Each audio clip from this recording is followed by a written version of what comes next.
Hello students, welcome to Harshita commerce classes. आज के हमारे लेक्चर का टॉपिक है how to prepare your research proposal. जैसे कि आपको थीम से ही समझ में आ गया होगा, इस पूरे लेक्चर में मैं आपको ये बताऊंगी कि अगर आप पीएचडी के इंटरव्यू को देने जा रहे हैं, आपने एंट्रेंस एग्ज़ाम क्लियर कर लिया है एंड आप अपने पीएचडी को इंटरव्यू देने जा रहे हैं, सो उसको आप कैसे प्रिपेयर करें, मतलब रिसर्च प्रपोज़ल कैसे प्रिपेयर करें, कितने पेज का होना चाहिए, क्या क्या क्वेश्चंस पूछे जाते हैं, वो सारी चीज़ों को मैं अपने इस वीडियो में आपको बताऊंगी। मेरी बहुत सारे स्टूडेंट्स की रिक्वेस्ट थी कि उनका पीएचडी का इंटरव्यू है, सो मैम इस टॉपिक पे आप वीडियो बनाइए। सो ये जो वीडियो है ये उन्हीं स्टूडेंट्स के लिए है जिनका पीएचडी का इंटरव्यू है। चलिए अपने लेक्चर को स्टार्ट करते हैं। लेक्चर को स्टार्ट करने से पहले मैं आपसे ज़रूर कहूँगी कि प्लीज़ अगर आप मेरे चैनल पे नए हैं तो मेरे चैनल को लाइक करिए, सब्सक्राइब करिए एंड ज़्यादा से ज़्यादा अपने फ्रेंड्स में शेयर करिए ताकि और भी लोगों को, और भी स्टूडेंट्स को इसका बेनिफिट मिले। ओके, चलिए बात कर लेते हैं कि how to decide your research topic. सबसे पहली और सबसे बड़ी प्रॉब्लम ये होती है स्टूडेंट्स की कि वो कैसे डिसाइड करें कि उनको किस टॉपिक पर पीएचडी करनी है, ठीक है, या कौन सा टॉपिक वो अपने इंटरव्यू के लिए लें ताकि उनका पीएचडी का इंटरव्यू क्लियर हो जाए। देखिए, बात पीएचडी की इंटरव्यू की नहीं है, बात यहाँ पे है कि आप देखिए, आप पीएचडी के लिए जा रहे हैं, इसका मतलब आप इंटरेस्टेड है फर्दर हायर एजुकेशन में, आप पीएचडी करना चाहते हैं। सो इसका मतलब ये है कि आप उस चीज़ के लिए रेडी हैं। सो अगर हमारा पीएचडी में इंटरेस्ट नहीं होगा तो हम उस चीज़ को नहीं कर पाएंगे। तो सबसे पहले जो मोस्ट इम्पॉर्टेंट थिंग होती है कि पीएचडी का टॉपिक डिसाइड करने के लिए, वो ये होती है कि हम कैसे अपने पीएचडी की टॉपिक को डिसाइड करें। अब हम बात कर लेते हैं कि कैसे हम डिसाइड करें कि हमारा पीएचडी का टॉपिक क्या होना चाहिए। तो ये जो होता है ये आपका टोटली बेस्ड होता है पीजी के सब्जेक्ट। देखिए, ऑब्वियस है कि पीएचडी जो हम लोग करते हैं तो अपना पोस्ट ग्रेजुएशन कंप्लीट करने के बाद करते हैं। तो आप पहले ये चीज़ फाइनलाइज़ करिए, आपने पीजी में बहुत सारे सब्जेक्ट्स पढ़े होते हैं, तो आप ये सबसे पहले देखिए कि आपका किस टॉपिक में सबसे ज़्यादा इंटरेस्ट है। ठीक है, आपने बहुत सारे सब्जेक्ट पढ़े हैं, किस सब्जेक्ट में आपको सबसे ज़्यादा इंटरेस्ट है, किस सब्जेक्ट की सबसे ज़्यादा आपको नॉलेज है। तो सबसे पहले आपको ये डिसाइड करना है। फिर आपने ये डिसाइड कर लिया कि आपका किस पेपर में सबसे ज़्यादा इंटरेस्ट है। जैसे कि मान लीजिए, अब ये जो पीएचडी के बारे में मैं बता रही हूँ ये किसी भी सब्जेक्ट से रिलेटेड हो, आप चाहे इकोनॉमिक्स से रिलेटेड हो, सोशल साइंस से रिलेटेड हो, सोशोलॉजी से रिलेटेड हो, एमकॉम कॉमर्स से रिलेटेड हो, एमकॉम प्योर से, किसी भी सब्जेक्ट से रिलेटेड हो, सब में एक ही चीज़ें फॉलो होती हैं। सो बेसिकली मैं, जैसे कि आपको भी पता है कि हमारा जो चैनल है वो कॉमर्स से रिलेटेड है, तो मैं कॉमर्स हमारा एरिया है। सो मैं कॉमर्स के बारे में ज़्यादा डिस्कस करूँगी, बट अगर किसी की किसी और सब्जेक्ट में भी क्वेरी है तो वो कमेंट बॉक्स में जाकर ज़रूर मेंशन कर दीजिए कि आपको किस सब्जेक्ट में क्वेरी है और आप क्या चीज़ पूछना चाहते हैं, तो मैं ज़रूर उसका रिप्लाई करूँगी।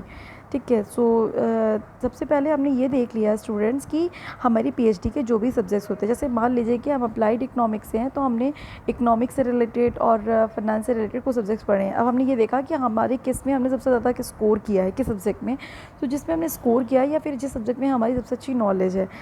फिर हम देखते हैं हमारा इंटरेस्टेड एरिया। मान लीजिए कि हमने कॉमर्स में बहुत सारे सब्जेक्ट पढ़े हैं, हमें मार्केटिंग में बहुत ज़्यादा इंटरेस्ट है, हमें वो सब्जेक्ट बहुत अच्छे से समझ में आया, तो हमें ये देखना है कि हमारा इंटरेस्टेड एरिया क्या है, सब्जेक्ट क्या है।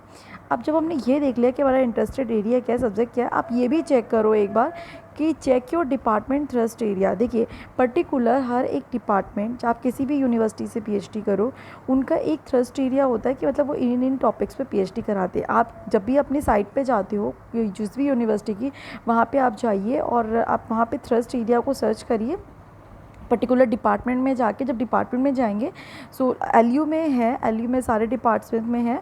आप एलयू में जब भी पर्टिकुलर, जैसे मान लीजिए कि हम कॉमर्स फैकल्टी में है, सो कॉमर्स फैकल्टी में हमें अप्लाइड इकोनॉमिक्स में पीएचडी करना है, तो हम अप्लाइड इकोनॉमिक्स के डिपार्टमेंट पे गए।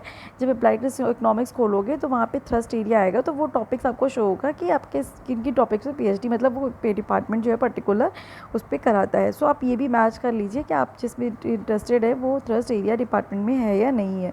मैं वो सारी चीज़ें बता रही हूँ ताकि आपकी कोई भी मिस्टेक ना हो। फिर आप सोचो कि उसमें क्या प्रॉब्लम है। ठीक है, देखिए, हम पर्टिकुलर, आप सोच रहे होंगे कि आप मैम किसी टॉपिक को लेके पूरा बनाइए, तो हर एक पर्टिकुलर बच्चे का इंटरेस्ट एरिया अलग होता है। It can not be possible कि हम सारे टॉपिक को लेके बनाएं।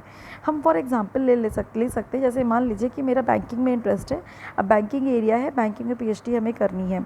सो हमने देखा कि अब हमारी प्रॉब्लम क्या है बैंकिंग में। हमने देखा कि आजकल जो ट्रेंड चल रहा है पेमेंट का चल रहा है कि हम लोग ज़्यादातर डिजिटली पेमेंट कर रहे हैं। ठीक है, सो अब हमने टॉपिक क्या ले लिया, हमने ये देखा कि डिजिटल पेमेंट करने में भी बहुत सारे जो प्रॉब्लम्स आती हैं लोगों को, सिक्योरिटी फीचर्स से रिलेटेड है। सो हम ये से ले सकते हैं कि study of the customer satisfaction about the digital payment with special reference. तो ये टॉपिक ऐसे ही बनता है, मतलब एक आप प्रॉब्लम एनालाइज करिए कि उस पर्टिकुलर जो भी हम रिसर्च एरिया है हमारा, उसमें किस टॉपिक में सबसे ज़्यादा हमारी सोसाइटी में प्रॉब्लम है।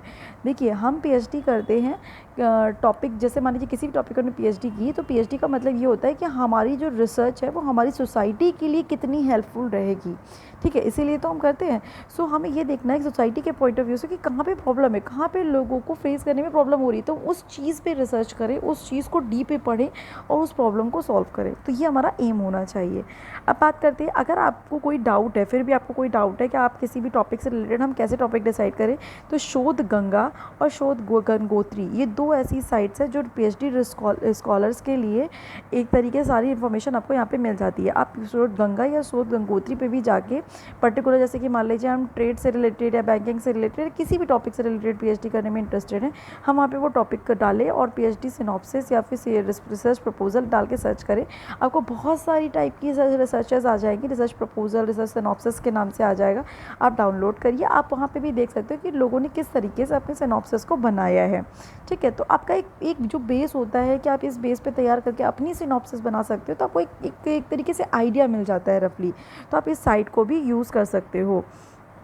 देन उसके बाद आप अपनी प्रपोजल, जो भी टॉपिक होगा आपने उसको डिसाइड कर लिया, ठीक है। एक चीज़ स्टूडेंट्स और याद रखिएगा, जो पीएचडी होती है हमारी, पीएचडी जो होती है वो 2 पार्ट्स में डिवाइड होती है। एक तो साइंस से रिलेटेड जो लोग पीएचडी करते हैं, एक होता है सोशल साइंस से रिलेटेड। साइंस वाले जो बच्चे होते हैं वो साइंस की कैटेगरी में आते हैं, और सोशल साइंस में जो होते हैं वो, जो साइंस वाले जो बच्चे पीएचडी करते हैं वो साइंटिस्ट होते हैं, ध्यान रखिएगा। जो सोशल साइंस से पीएचडी करते हैं, जैसे कि कॉमर्स से रिलेटेड कोई भी सब्जेक्ट है, एमबीए में जैसे बिजनेस एडमिनिस्ट्रेशन से रिलेटेड कोई भी सब्जेक्ट है, या फिर बीए मतलब हमारे आर्ट्स फैकल्टी की कोई भी सब्जेक्ट है, तो उनसे अगर हम पीएचडी करते हैं तो वो सोशल साइंटिस्ट होते हैं, ठीक है। तो ये भी आपको बेसिक चीज़ पता होनी चाहिए। अब हमने क्या किया, हमने अपने टॉपिक को फाइनलाइज कर लिया। अब मोस्ट इम्पॉर्टेंट थिंग क्या होती है, हमारे माइंड में ये सारे पॉइंट्स आते हैं कि हमारा जो रिसर्च का जो प्रपोजल है वो कितने वर्ड्स का होना चाहिए, कितने पेज का होना चाहिए। तो रिसर्च का जो हमारा प्रपोजल है वो 10 to 15 पेज का, मैक्सिमम 15 पेज, ज़्यादा आप मत रखिएगा, बेकार है, ठीक है। 10 to 15 पेज का आपको सिनॉप्सिस, अपनी सिनॉप्सिस भी कह सकते हैं उसको, हम प्रपोजल भी कह सकते हैं। रिसर्च प्रपोजल जो है 10 to 15 पेज का रखेंगे। अगर वर्ड्स की हम बात करें तो 250 वर्ड्स, 2500 वर्ड्स से लेकर 3000 वर्ड तक हम ले सकते हैं।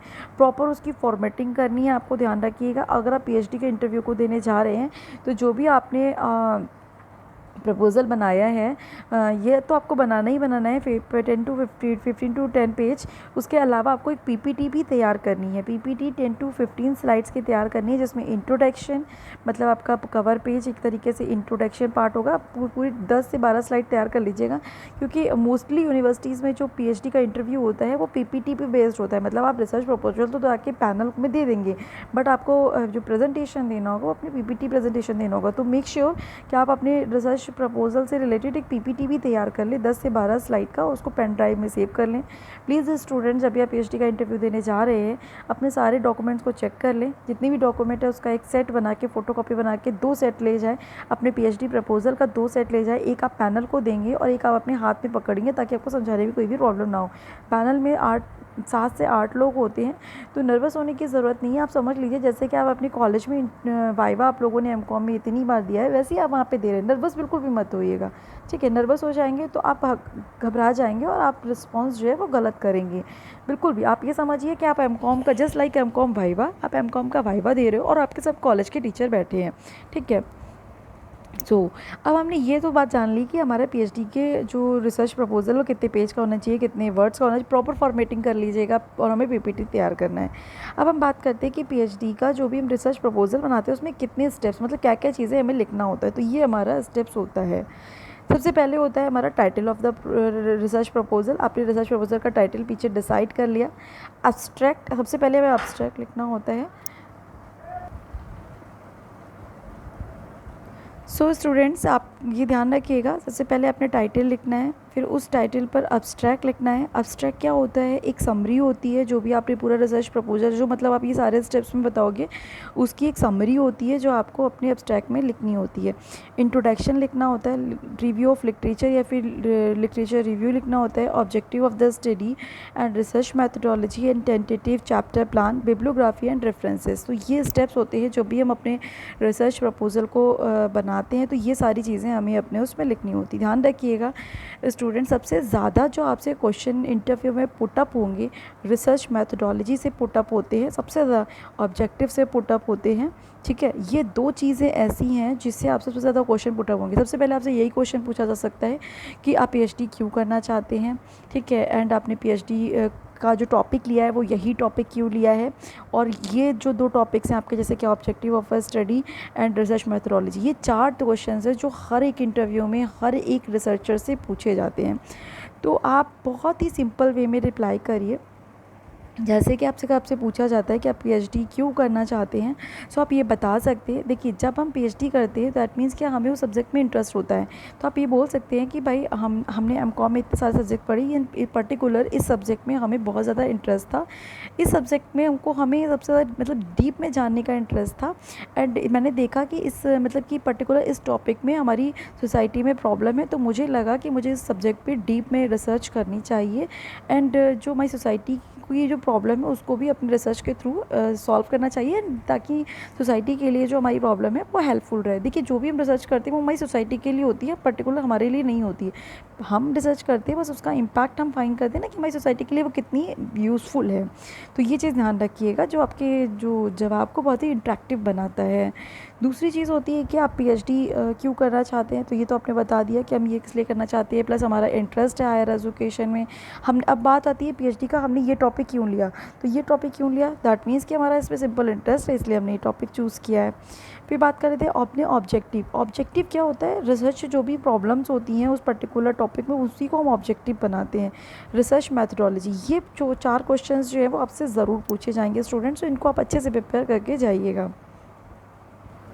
सो स्टेप्स हमने देख लिए कि हमें कितने स्टेप्स फॉलो करने हैं जब भी हम पीएचडी की प्रपोजल बनाएंगे। 8 स्टेप्स को फॉलो करना है।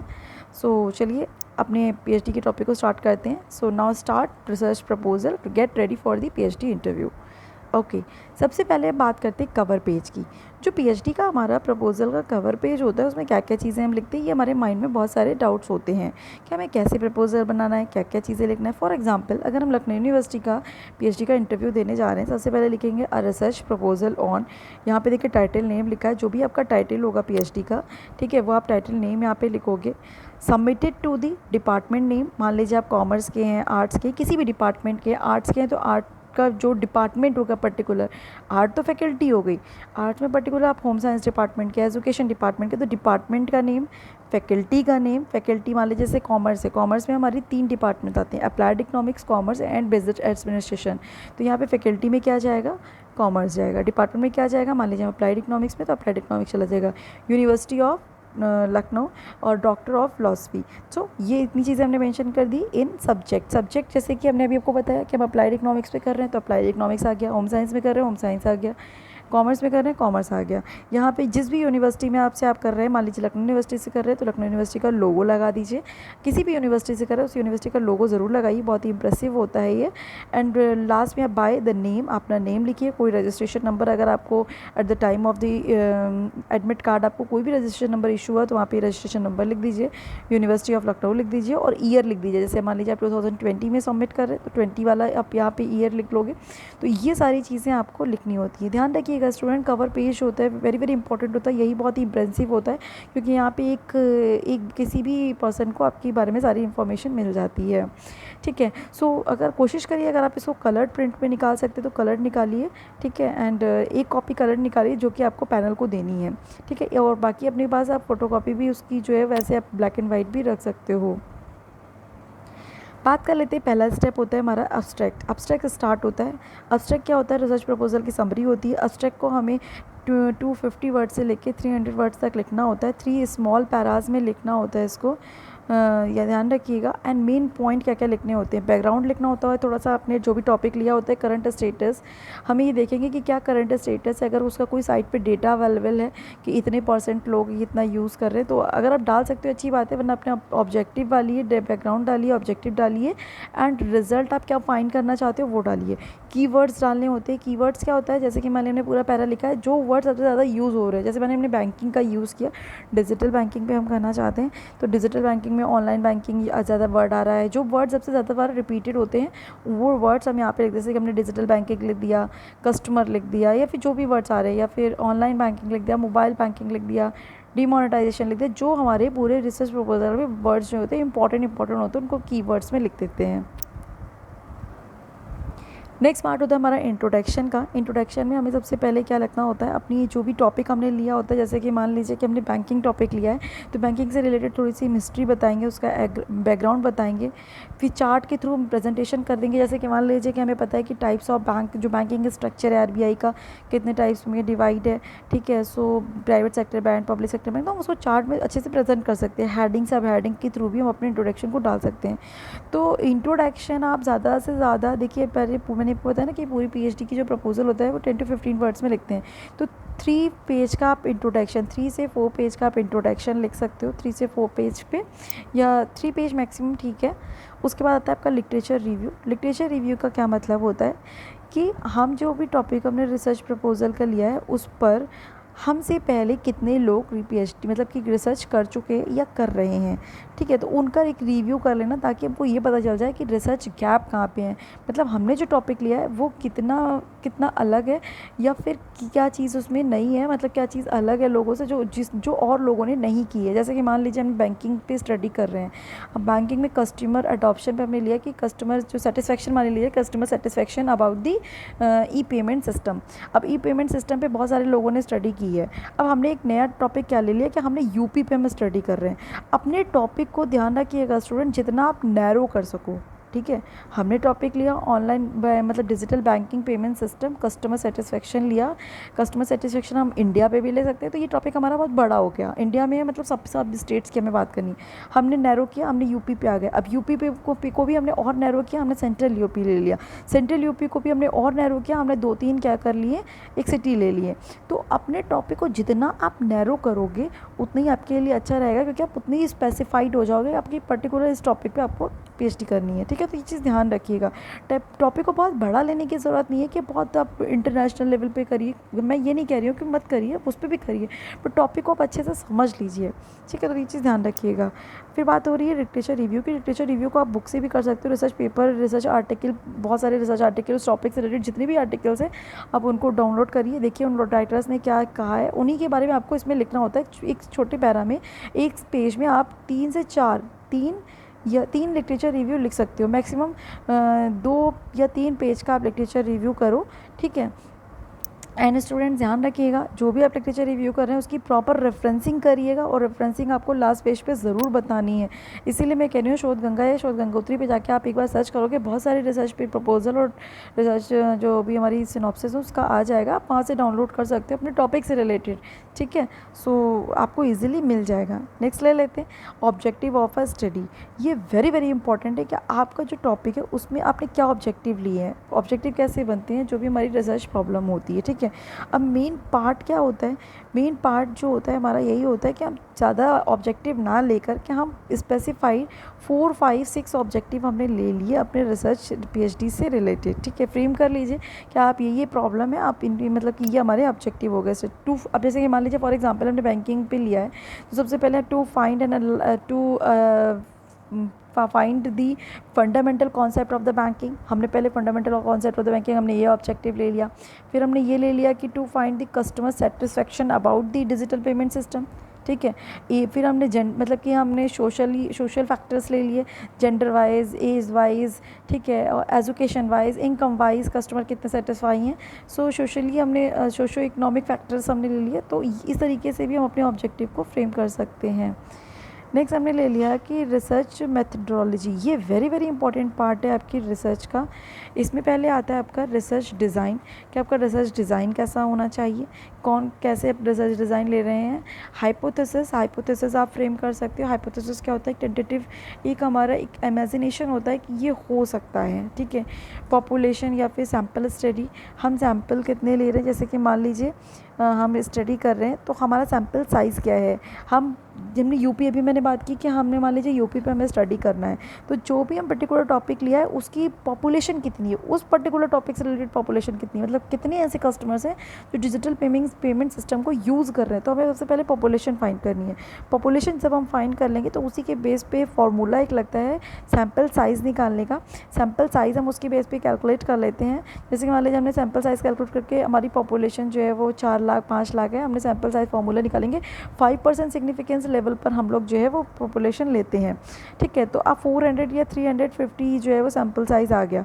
सैम्पल साइज़ होता है, अब हम मान लीजिए कि हमें ये देखना है कि हमारा सोर्स ऑफ डेटा कैसा है। सोर्स ऑफ डेटा कि हम प्राइमरी डेटा पे हम कर रहे हैं या सेकेंडरी डेटा पे कर रहे हैं। सेकेंडरी डेटा पे कर रहे हैं तो पर्टिकुलर हमें किसी वेबसाइट के थ्रू या पर्टिकुलर उस रिलेटेड टॉपिक की वेबसाइट के थ्रू हम डेटा निकाल सकते हैं।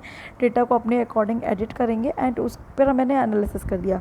अगर हम प्राइमरी डेटा पे कर रहे हैं तो प्राइमरी डेटा पे हमें सारी चीज़ें करनी होंगी, हमें डेटा खुद कलेक्ट करना होगा। मतलब हम सबसे पहले क्वेश्चनार खुद फ्रेम करेंगे, सैम्पल साइज़ डिसाइड करेंगे, हम क्वेश्चनार फ्रेम करेंगे एंड क्वेश्चनार फ्रेम करने के बाद हम उसकी पायलट स्टडी करेंगे एंड हम फिर उसकी पायलट स्टडी करते हैं एंड पायलट स्टडी करने के बाद हम डायरेक्ट फाइनली हम अपने डेटा को कलेक्ट करते हैं। बहुत सारे स्टेप्स उसमें होते हैं डेटा हमारा कलेक्शन में, ई कलेक्शन का पार्ट होता है। तो आप ये ज़रूर मेंशन करिए कि आप प्राइमरी डेटा पे करना चाहते हैं, सेकेंडरी डेटा पे करना चाहते हैं। स्टूडेंट मैं आपको ये एडवाइस ज़रूर दूँगी, अगर आप सेकेंडरी डेटा पे करना चाह रहे हैं तो ये चीज़ ज़रूर सर्च कर लीजिए कि जो भी टॉपिक आपने लिया है क्या उसका सेकेंडरी डेटा अवेलेबल है। कम से कम 10 साल का डेटा अवेलेबल होना चाहिए। अगर 10 साल का डेटा अवेलेबल है तब तो आप उस पर करिए, अदरवाइज़ मैं आपको सजेस्ट करूँगी आप प्राइमरी डेटा पे करिए। सो प्राइमरी डेटा पे कर रहे हैं तो आप बहुत सारी टॉपिक्स होते हैं उसमें डेटा कलेक्शन करना, फिर उसको एडिट करना, फिर उसका मतलब कि कोडिंग करना, फिर डिकोडिंग करना, फिर उस पर एनालिसिस करना। सो ये सारे स्टेप्स होते हैं, एनालिसिस करना, इंटरप्रिटेशन करना। तो डेटा कैसे कलेक्ट करोगे ये सभी आपका पार्ट होता है। स्कोप ऑफ अ स्टडी, आपकी जो स्टडी है वो कैसे, मतलब उसका स्कोप क्या क्या किसकी किन की सोसाइटी इसके लिए वो बेनिफिशियल रहेगी, ये सब चीज़ें आपको रिसर्च मैथडोलॉजी में बताना होगा। स्टूडेंट ध्यान रखिएगा ये पार्ट वेरी वेरी इंपॉर्टेंट है, इससे आपसे सबसे ज़्यादा एमसीक्यू पुटअप होते हैं। इससे ज़्यादा सबसे ज़्यादा आपसे क्वेश्चंस जो हैं वो इसी से पुटअप होते हैं, ध्यान रखिएगा आप। नेक्स्ट होता है हमारा tentative chapter plan. Tentative chapter plan का क्या मतलब होता है यहाँ पे कि हम ये चैप्टर्स हम बनाएंगे, मतलब ये हमारा प्लान है कि इस तरीके से हम करेंगे। तो ये इस तरीके से आप चैप्टर प्लान बना सकते हो कि कितने चैप्टर्स में अपनी पीएचडी को कंप्लीट करोगे। जैसे इंट्रोडक्शन हो गया, लिटरेचर रिव्यू हो गया, रिसर्च मैथडोलॉजी हो गया, ऑब्जेक्टिव जो भी आपने टेकन लिए हैं, मतलब जो भी आपने अपने पीएचडी में लिए हैं, एनालिसिस हो गया, इंटरप्रिटेशन हो गया, कंक्लूजन हो गया, सजेशन हो गया, बिब्लियोग्राफी हो गया, रेफरेंसेस हो गया एंड क्वेश्चनार हो गया। तो ये सारी जो एक तरीके से आप टेंटेटिव, आप ये ध्यान रखिएगा आपने ये किया नहीं है, आप ये करोगे अपनी पीएचडी में। तो this is a tentative chapter plan. जैसे जब हम खाना बनाते हैं तो उससे पहले जो हम प्रिपरेशन करते हैं तो हम ये प्रिपरेशन है एक तरीके से, तो आप ये समझ लीजिए, है ना। सो ये टेंटेटिव चैप्टर प्लान है, आप इनको ये बताओगे कि सर ये प्लान हमने बनाया है, इस तरीके से हम अपनी पीएचडी को करेंगे।